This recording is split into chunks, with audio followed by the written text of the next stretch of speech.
Okay, General Burt, thanks for taking time to do this interview. And on behalf of the U.S. Space Force Association, a fairly new organization, again, thank you for doing this. Got just a few questions for you. First of all, congratulations on your selection as being really the first ever Space Force Director of Operations. And I know what a challenge that could be. Not too long ago, you and I had a great team at Buckley, and we both learned a lot from that experience when we worked together.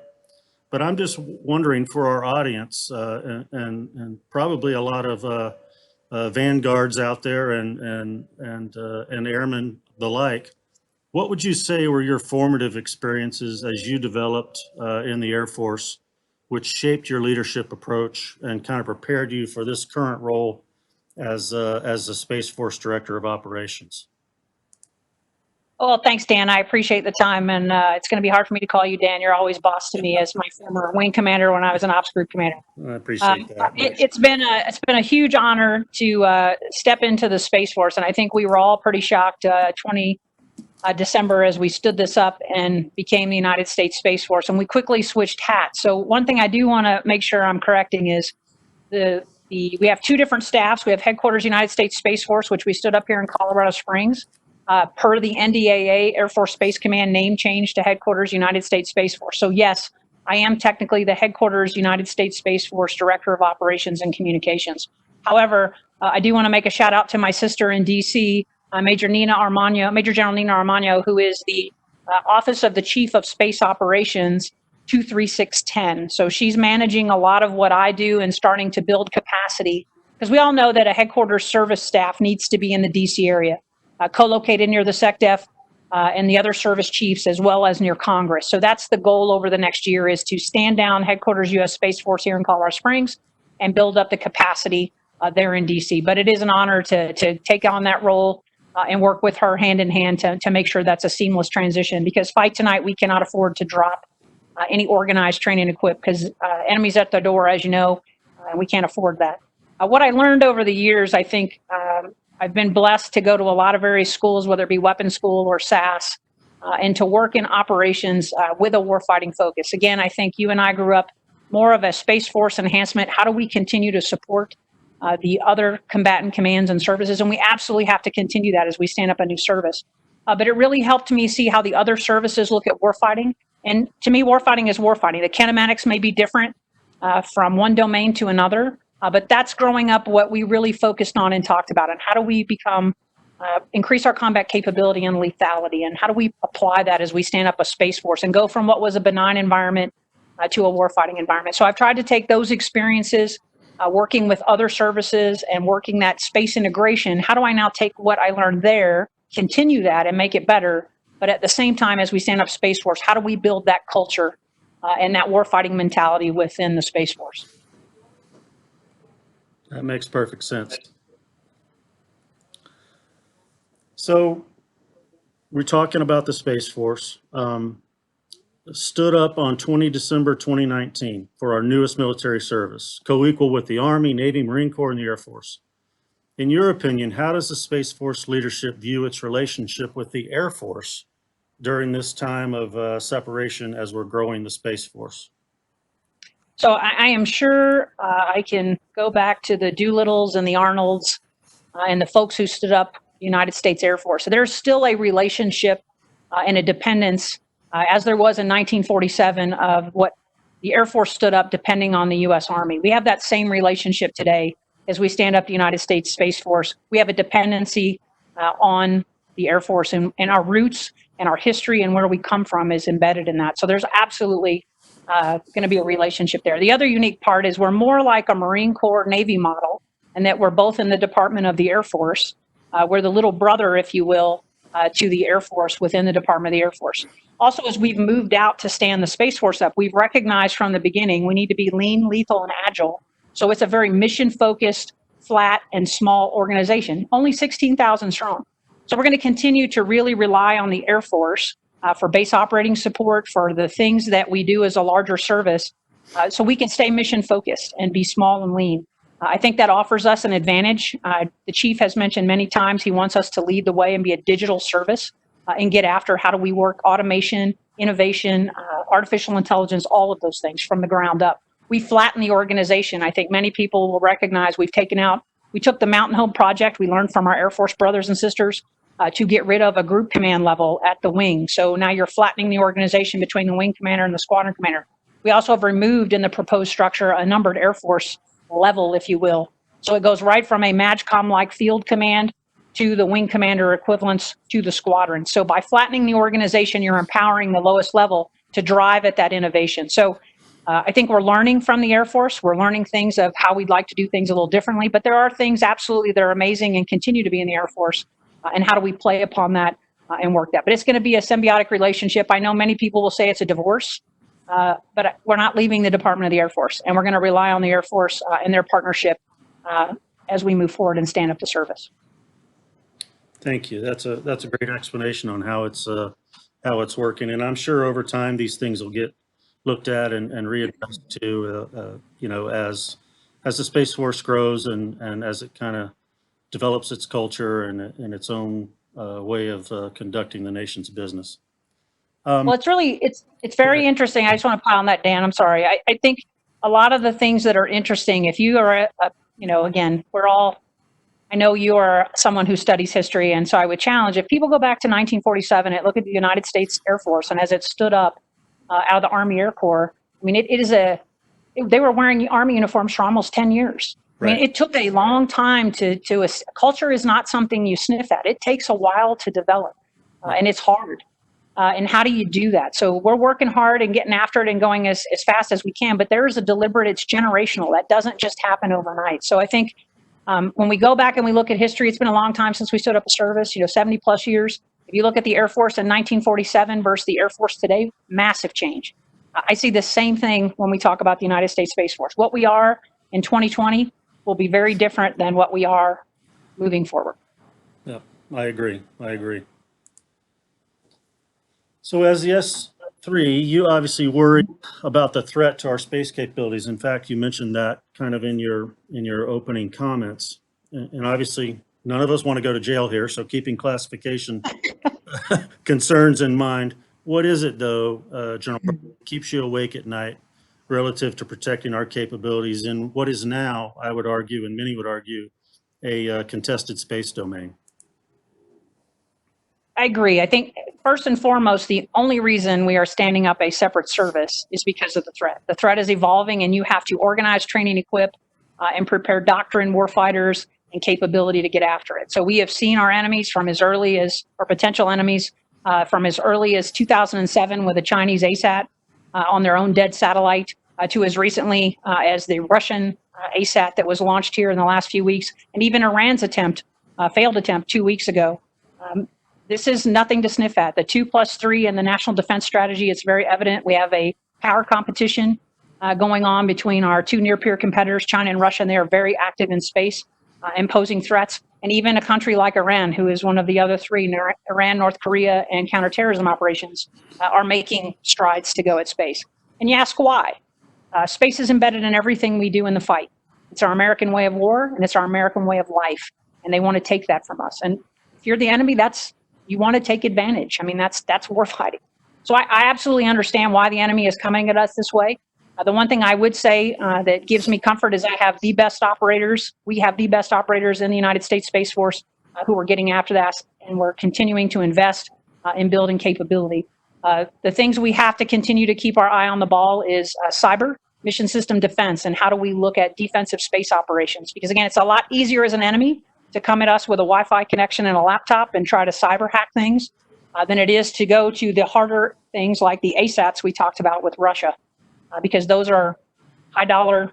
So I'm worried from the low end of the spectrum, kinetically, non-kinetically, all the way to the high end. And when we talk about ASAT, so I think we're preparing our operators for that and working through it. Attention to that hard kill kind of, sexy, force application thing, if you will, but you're right. The threat is much deeper than that, and it extends to, like you said, someone with a laptop who has, great cyber and hacking skills can do just as much damage, if not more. Absolutely. And I think that's across the board what we're trying to work with. So one of the other things when we talk about is the threats, I think you also have to think about how do we categorize those threats as a nation. I think historically, when you look at what is a threat to the United States of America or a flagship vehicle, we typically look at things where someone dies. And when you talk to our international partners, and many, to say something is a hostile act, someone typically has to die, or there's a human life that is lost.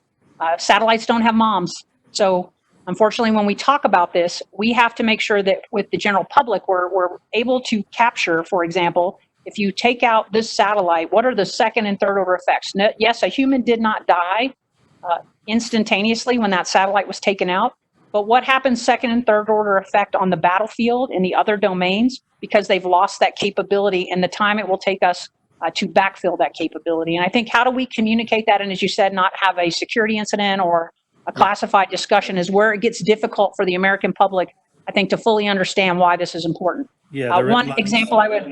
the red lines aren't as clear in a case of a satellite being denied, degraded, disrupted. I mean, a strategic system, those lines can become a little bit more clear. A missile warning satellite, that's kind of a pretty clear act, but you're right. A comm satellite, a GPS satellite, those red lines are less well-defined.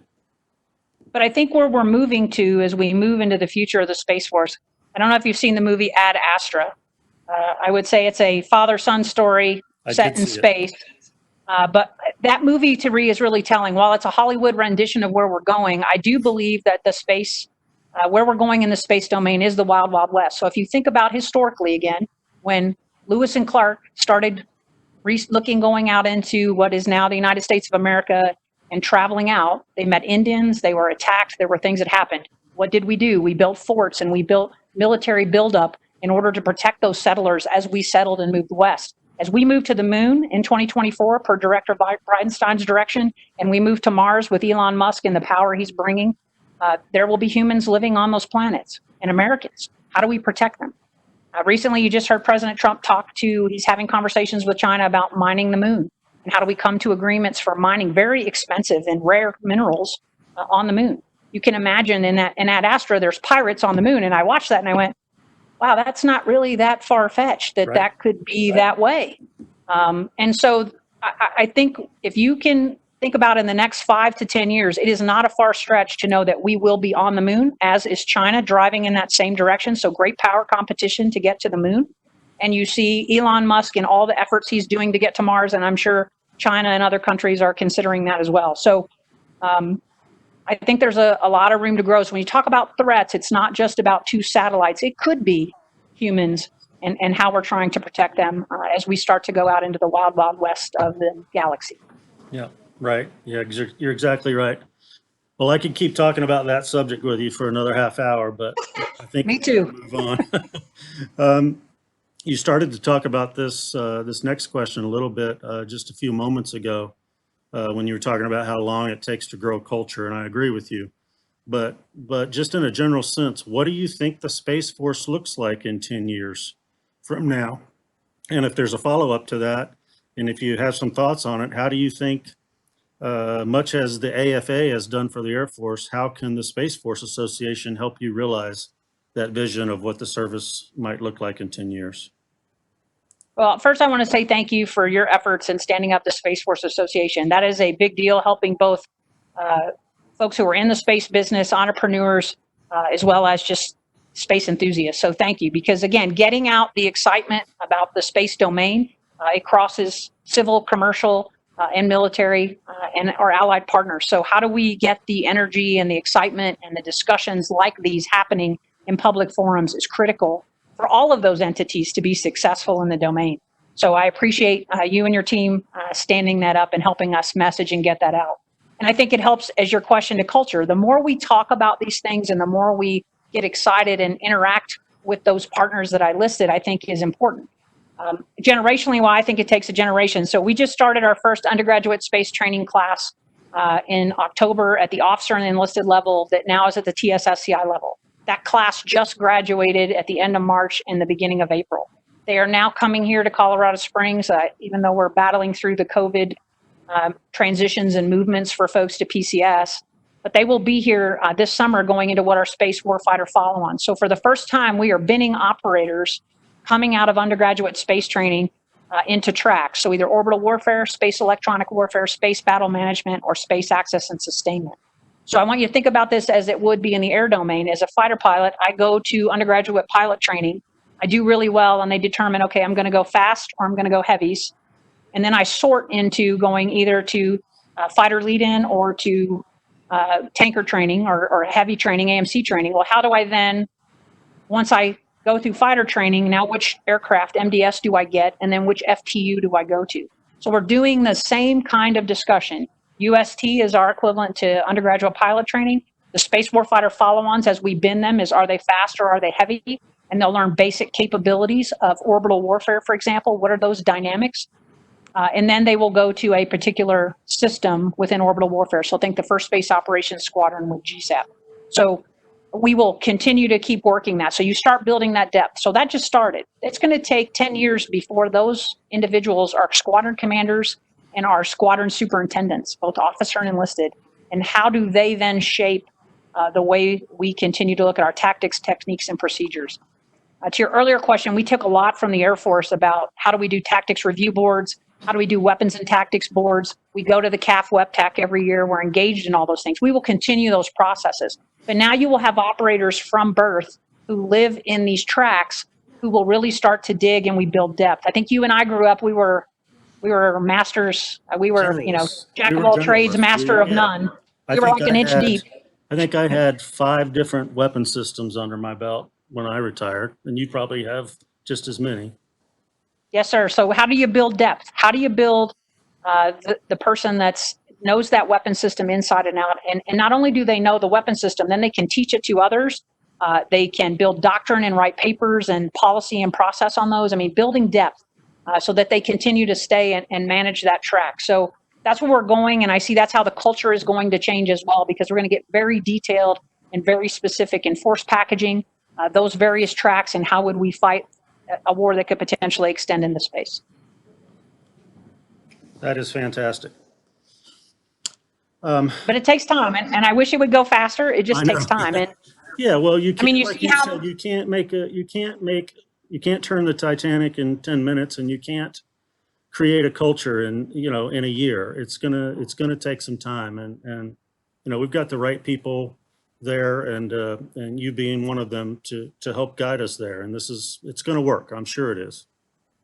I am hoping, though, that it is able to go faster, and that's due to that, again, you talked about earlier, the relationship with the Air Force. Because, again, we're springboarding off of warfighting processes and the way the Air Force does this in many cases, and we grew up supporting the Air Force. So there are many of us who have that warfighting mindset and are working for it. It's not like we haven't been having these discussions for the last 10 years.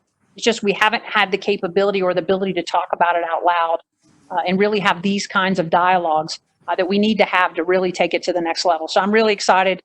And I know General Raymond has been working hard to get after the security problems and the ways for us to continue to have these dialogues in a more open forum.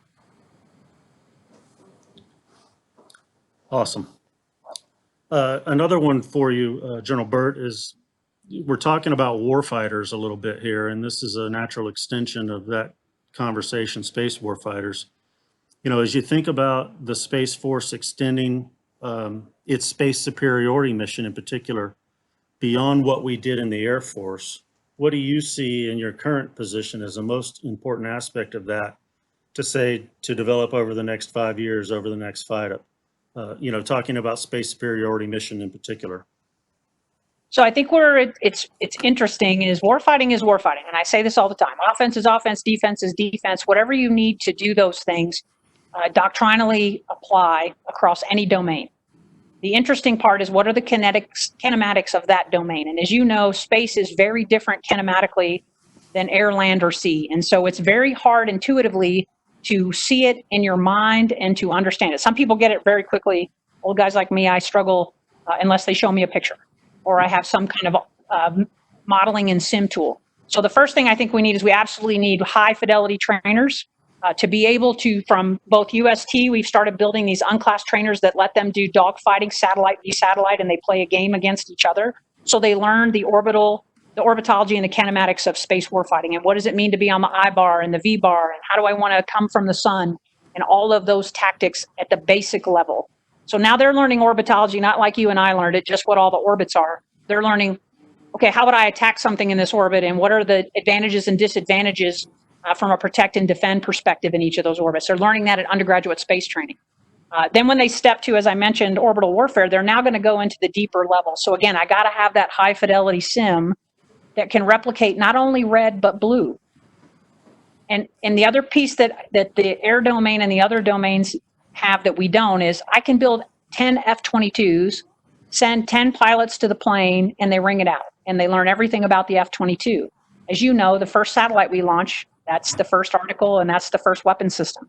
So again, you're going to have to train the crew in a very high fidelity sim, a digital twin, if you will, that builds you to be able to fly. And you can also replicate enemy from an aggressor perspective and start to think about all your tactics and training your operators at the squadron level. And then once it gets on orbit, how do you validate the satellite to the simulator? And in some cases, we may end up doing tests in the simulator. And the air domain with the F-35 has some of these same issues. There's things the radar does for the F-35 we will never show at the Nellis range because of OPSEC concerns. So that's a kick the door down capability. We're going to have these same concerns as we look at space and capabilities that we launch. Will we do live sky testing of all that? Or is the simulator strong enough that we can do some of that and sign off those tasks or those requirements within the sim? So those are the things I see in the next FIDEP cycle. We got to have high fidelity sims. We're going to have to think about how we train our operators and where we send them to do that and keep building that process to help replicate that. We've been doing a lot of great work here with orbital test teams and the leadership of the SSDP and Mr. Cox out there as we bring on new weapon systems, how we're going to work and approach this. They've been doing an amazing job, and we've been working with the 50th Space Wing and each of the individual units as these stand up. As you know, we're standing up a whole new orbital warfare wing coming up this summer in Colorado Springs for now until the basing decision is made. But that is standing up and standing up quickly. And so again, how do we start getting all of the leaders that are going to step into those squadrons as well as the capabilities to train the operators so those operators are ready when those satellites launch? Fantastic. It sounds like you've got a good plan over the next FIDEP to focus on training, focus on high fidelity modeling and sim. And really it all comes down, in many cases, to resources, right? And I think, one benefit of the Space Force in this regard is now the boss gets a chance to really have a bit more control over the resources and how to spend them. And if this is a priority, then I'm sure that it'll get funded and that we'll see improvements for that mission area. Agree. Two more for you. This one's near and dear to your heart. Mine too, as we're both weapons officers. And you've mentioned a bit about tactics development. We know ACC, you and I have both lived in that world some. They've got an excellent model for weapons and tactics development. It gives operators sometimes a direct voice in developing both material and non-material solutions to tactical and operational challenges. In your opinion, does the Space Force have a similar model for developing tactics for the space superiority mission, or are we just going to take what we know works with the Air Force and ACC and tweak that for what we need, or are we starting over? How are we going to do that? No, I think absolutely we're going to springboard off of what the Air Force already does. And as you know, we have come a really long way. I came back to the building after being at Nellis, and I was really impressed to see the Tactics Review Board and to see WEPTAC here at Space Command, formerly Space Command, now Space Force, and where we are. And what we've been doing with Space Flag and various other exercises and ways that we're pulling out tactics and techniques and how we are documenting at Space Flag things that we are learning in the sim. So I think it's been really great to see that we've used that process. Up to this point, we've been very focused, as I said earlier, on how do we integrate with the other domains, and absolutely we cannot stop doing that. So we will continue to work tactics and techniques to continue to enable the other domains to be as lethal as they possibly can with space capabilities. But I think now the shift has to go to, while maintaining that integration role, how do we now shift to a protect and defend and a war that could extend into space? And how are we going to look at those tactics? And I said, it's not intuitive. And we're really having to get the simulators and the capabilities to think through and play those scenarios out. because again, we aren't always going to do those with live assets. Again, due to fuel limitations, other things, you may not do those things in live sky. So how do we get to that? And so I think that's where the process is shifting. Again, the doctrine will be different when we talk kinematically about fighting in space. So again, doctrine's going to look a little different, but it's still going to be based in a tried and true historical doctrine, offense, defense, what is warfighting, the terminology, the joint terminology. We're not going to walk away from that. But how do we build upon that, knowing that our domain is different kinematically, and how do we distribute that and talk about it in a joint environment where others understand as well, and we can fight as a joint team seamlessly back and forth. The one thing that's always interesting to me is many people will say, hey, how are you going to create the thing on orbit that's the dogfighter or the name the capability, sharks with lasers, whatever. And I go, okay, those are all great, but doesn't mean that every threat to the space domain requires a space answer. This is a joint fight. There may be a kinetic target on the ground in the targeting process that I want to go after. So I need another COCOM to help with that, which is why it's so valuable that we stood up U.S. Space Command to do that global integration with the other combatant commands to help that warfighting focus. There may be a cyber effect that could achieve that same capability to keep that ASAP from launching. We're looking at all those options, and that all has to play into our doctrine, which then has to play into the war plans that are written for all the various combatant commands, and how is space incorporated, and when is space supporting, and when is U.S. Space Command the supported commander. And we're having to work through all of that. So as you know, we've typically put space integration at the service level. So the Combined Forces Air Component Commander and the Director of Space Forces construct. Well, now you have a U.S. Space Command integrated planning element going out to each combatant commander. How are we going to do that force presentation now that we're a new service with knowing what U.S. Space Command has taken to the field and knowing we got to stay a lean force? So we're working through that componency in those discussions right now. But we're absolutely using the Air Force as a springboard to answer your question, but there are differences that are in the domain that we're going to have to address, and know that we don't do this alone. So just like the air domain has ROE and operating capability with both its civil and commercial partners in the air domain, we're going to have to continue to work civil, commercial, and coalition in the space domain, because again, we want everyone to be able to operate and spacefaring nations to work together and live peacefully in the domain. But if that doesn't work, what are we going to do? And how are we going to take out the threat? And that has to be done with a coalition and with folks operating in the domain as well, who have the same rules and norms and how we operate in the domain. So a lot of doctrine, a lot of policy, and how do we move forward from a whole of government perspective. Right. I assume we're still going to keep producing weapons officers as well. Absolutely. So that's good that you brought that up, because a lot of people question that. The 328th Weapons Squadron was one of the units that the Secretary just recently signed to the Space Force. Absolutely, they report to the Space Force, but they are still sitting at Nellis, and they are still fully integrated with the weapons school, and we are committed to all of that. I think you've seen over time, we are looking at how do we break out, as I mentioned, the 4 warfighting functions that we talked about, the disciplines earlier. Is there something in a way that we've been talking about this for years, as you know, about how do we break out shreds at the weapons school in the Space Division to get after orbital warfare versus space electronic warfare. If you haven't been to the school, I would highly recommend to go check those guys out. They are incredible how they've changed the curriculum since when you and I went through it, but they're getting after it. But I think we're going to get into shreds, and there's going to end up being more than one squadron there over time. Again, I think this is 5 to 10 years down the road, and how do we do that? And do you want that to stay at Nellis, or would you like to be like the B-52 guys who come in for core, who go back to Barksdale and do their mission, and then they come back at the end at integration?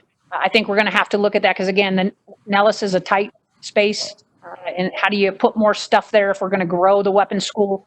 Again, not anything on the near horizon, but I think down the road, there's multiple squadrons there with multiple specialties, and we may even get into MDS specific, depending on how the future of the Space Force plays out. Sure, that makes sense. And as the culture changes, so too might that pipeline to adapt to the different shred outs, different missions that we're executing. So that makes sense.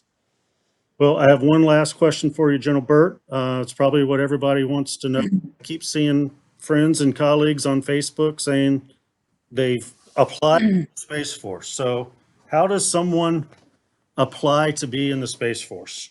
How's that going? That is a great question. So I want to start with where everyone needs to start with is the NDAA. So the National Defense Authorization Act that established the United States Space Force gave very specific guidance about the Secretary of the Air Force's authorities to assign personnel to the United States Space Force. So when you think assigned, think that was the name change from Headquarters Air Force Space Command to Headquarters U.S. Space Force. So anyone who worked in what was Headquarters Air Force Space Command or part of Air Force Space Command immediately came over to the Space Force assigned. Now you talk about how do you actually put people into the United States Space Force. It was very specific about very specific career fields, and for a reason, because again, we're going to be lean, mission focused, and agile. So it wasn't everybody can apply. It was very specific Air Force specialty codes. And with that, the first is the organic, which are the 13 Sierras and the 1 Charlie 6s. So think your core career space operators. Every 13 Sierra 1 Charlie 6 received a robo email on the 30th of April to begin applying on the 1st of May. If folks have not received that robo email and they're 13 Sierra 1 Charlie 6, I challenge you to talk to your personnel folks or reach to AFPC, and they will absolutely get you connected and get an email out to you. But you fill out a form, you volunteer to opt in. We are a volunteer force like every other service. That's our secret sauce, right? We're not conscripts. We're not forced to apply. So even if you're a core space person, there's no automatic opt-in. You have to physically sign a form saying you want to opt into the service. You are a volunteer. From there will be a process to scroll. So you lose your commission or part of being in the United States Air Force and you are re-scrolled. You will take an oath, whether you're officer enlisted, and re-sign a form and enter the United States Space Force. We're projecting that will happen around the 1 September timeframe for the organic specialty codes, 13 Sierra, 1 Charlie 6. For the others, so think intel, cyber, and acquisitions will happen later, as they are in the same window to volunteer. So they, from 1 May to 31 May, all those AFSCs that were identified are able to apply. And then once they apply, we will then have a board. So there are not as many. There are only a certain number of slots at each grade to build that career pyramid for each of those Air Force specialty codes to come over into the Space Force. So there will be a board, and that board will happen in the September, October, November timeframe, depending on the specialty code. There will be Air Force members on that board, along with Space Force senior officers on that board. It is a sharing, so again, we're not going to get to cherry pick and take all the horses. We're going to have a back and forth. Obviously, we have been tracking, as you know, for a couple of years now. The Space Cadre Talent Management Office has been tracking folks in those AFSCs, what we call the common AFSCs, because they're in both services. We've been tracking people with space experience in those Air Force specialty codes. So obviously someone with prior space experience probably has a leg up as compared to others, is about the only thing I would say is an advantage. And we have a database and we'll be tracking those folks. But that's a negotiation with the other service and the functionals for each of those. And we expect those folks to scroll in the February of 21 timeframe, so a little bit later. Why this is all interesting, it's like a chicken and egg, right? We have to get the service stood up first. So I have to know what is my manpower. We have to know what our manpower pool is and how many folks at each of those grades are stood up. So the next question I naturally get is, hey, when does everybody else get to apply? If I'm not in those specialty codes, well, there would require a new NDAA that would allow us to do that across the Air Force. Also, what do we talk about? Army, Navy, and Marine Corps. The other services do have space specialties in them. So when do they get a chance? Again, it would be another National Defense Authorization Act would have to be signed to open that up. We have done that in the past. There's many times we've done cross-service transfers. We did it during OIF and OEF at the height. I think you remember blue to green. Air Force could process into the Army because they were short manpower. I expect if we, based on what our manpower looks like after all of this opting in that happens here over the next year, those are all the levers that the personnel system will use to look at filling out particular grades or ranks in your groups as required. But that's really the sum of it. And we're really excited. I signed my paperwork on Friday. So I'm really pumped to head over into the Space Force. It's exciting times. I know it can be scary. The other one I get a lot, Dan, is, hey, what happens to me? And it becomes very personal. I get it, because it's about taking care of your family and feeding your kids. Yeah, am I going to get an assignment as soon as I get accepted? Like, am I going to PCS, right? That's probably a question. Yeah, no, absolutely. No, sir. There is do no harm. So that's the overarching discussion. We've done many Facebook Lives, and we were going to do town halls in person, but COVID affected us going out publicly. There was a general officer and a chief going out to a variety of bases. That didn't happen. So we've been doing a lot of Facebook. But what I would challenge you is do no harm. So A, if you're headed to an assignment this summer and you're a 13 Sierra 1 Charlie 6 or in one of those AFSCs that can apply, and you want to opt in, you should do it. apply. We're not going to yank you from your assignment if you are accepted. So for the 13 Sierras and 1 Charlie 6s, you're going to be accepted. We will bring you back when you're naturally returning from that assignment. We're not going to yank folks. Same thing with the other AFSCs. If they're headed to an assignment, we will work that on the backside. But if they want to apply, this is their window. I can't promise there are other windows. I don't know how that's going to play out. So if you're interested, to me, I would put your name in the hat. The other do no harm things, your rank is your rank. So if you are a 2-star general coming over to Space Force, you're coming over to Space Force as a 2-star. We're not reducing your rank. If you have a line number, we will honor the line number. The number of days of leave that you leave the Air Force with is the number of days of leave you start with in the Air Force. If you've picked a retirement plan, so recently, as you know, we changed for the 10, 11, and 12-year groups of service, time in service, we gave them the opportunity to change retirement plans. So whatever you decided, whatever you have right now as a retirement plan in the United States Air Force, that's what you come to the United States Space Force with. So when I say do no harm, it really is do no harm. I think there's some conspiracy theorists out there who aren't all believing that necessarily, and I can understand that because it's scary. But trust me, there is do no harm to members coming over. Yeah, that's great. That's a great policy. I hope you make it through the board, General Burt. I hope they Thank you, sir. pick you. Well, that's all the questions I have. I just want to say thanks. This was really insightful. It's good to see your face and hear you and talk to you again. Great answers to, I think, some good questions that are on people's minds out there. And let me just close by saying congratulations on being nominated for a 2nd star. Well deserved. Personally makes me happy. And I think it's great for the Space Force and great for our young folks to have you moving up. So with that, any last things you want to say? No, sir. I would just say thanks for the opportunity today. It was great to talk to you. And again, I appreciate your leadership in standing up SFA, because I think it's something we definitely need to get out and get messaging in the space domain. So I appreciate that. I also personally thank you. I learned from the best. I wouldn't be sitting here today without great leaders like you who mentored me over the years. I have not always been the smartest person in the room or done the right things, but I've had great leaders who've showed me the way and mentored me, and you're one of those. So thank you, sir. Thank you. For all You of made your it leadership easy. and support over the years. Oh, But my last statement is go Space Force. awesome.